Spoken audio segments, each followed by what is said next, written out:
вам, братья и сестры, такое небольшое четверостишье. Женька уложил мою дурную голову. Хочу прочитать. Когда приходит осознание того, что мы поэзию творим не сами, а благодатью Бога самого, тогда и пастухи становятся царями. Вот с Божьей помощью нож такой сделали, очередной колымский. В ножнах плотно сидит, вынимается одной рукой, то есть пальцем упираетесь, вынимается лезвием вверх. Такой вот нож сам. Так. Ну и приступим к испытаниям. Рук лося.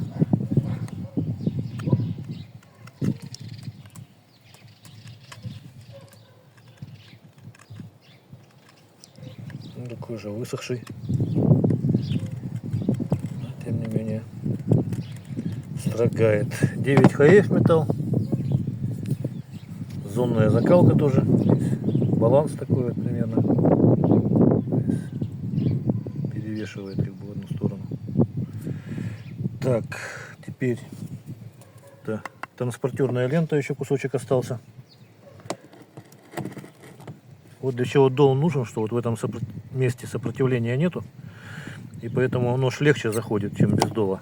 Не клинит его. В резине, например, или в мясе мороженом. По дереву попробуем.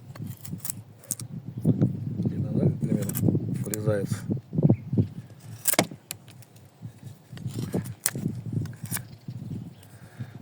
Держать удобно, вот можно вот разными хватами, даже вот таким вот, например, что-то такое делать, к примеру.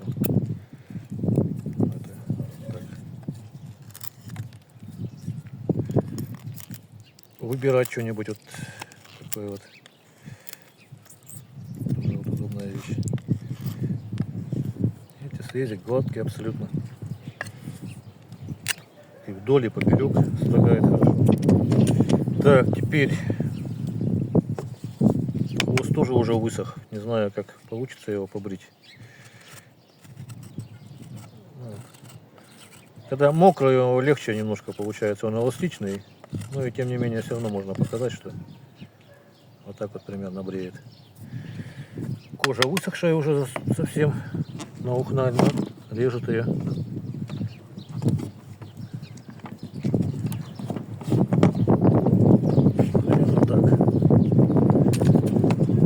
Тут вот преимущество якутской рукояти, что ее можно держать крепко.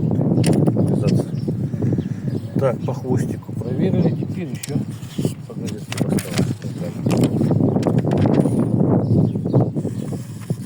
Двумя пальчиками задержу.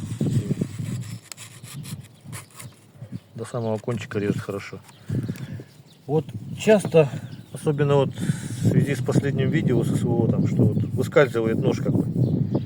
Тут, значит, удобство. Вот отверточным хватом держитесь. И давайте я вам сейчас вам покажу, как дерево воткнется. То есть, когда вот таким вот хватом держите, ну как отвертку примерно, то воткнуть его можно прямо вот со всей силы. Покажи, сколько вошло. Да, я поперек прикусываю это. Давайте еще раз покажу. То есть, и ничего уже не выскальзывает, получается. Также вот, когда что-то шкуру, например, проткнуть, тоже вот таким вот хватом держитесь и протыкаете.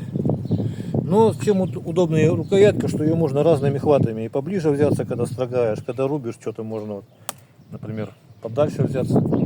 И, ну, рубить, конечно, ножом не рекомендуется, но тем не менее, там, когда-то бывает далеко там что-то достать. И рука не устает, как если, допустим, под каждый палец выемка, то вот в одном положении рука, если целый день работать, она просто устанет. Вот. Правится по плоскости со стороны дола, с обратной стороны только заусенчики убирается. Можно вот об кожу ножен даже отправлять. Ножны из можжевельника. Клинок всегда приятно пахнет. Там вот видно вот снизу отверстие для вентиляции клиночка, чтобы меньше коррозии потом. Вот оно отверстие. Вот этот кожаный ремешок, это вот, ну, я не видел нигде, чтобы так делали. Это цельный кожаный ремешок без узлов, без всяких. И он очень прочная конструкция получается. И порвать вообще почти практически нереально. Порезать если. Вот, в общем, всего самого доброго. До свидания.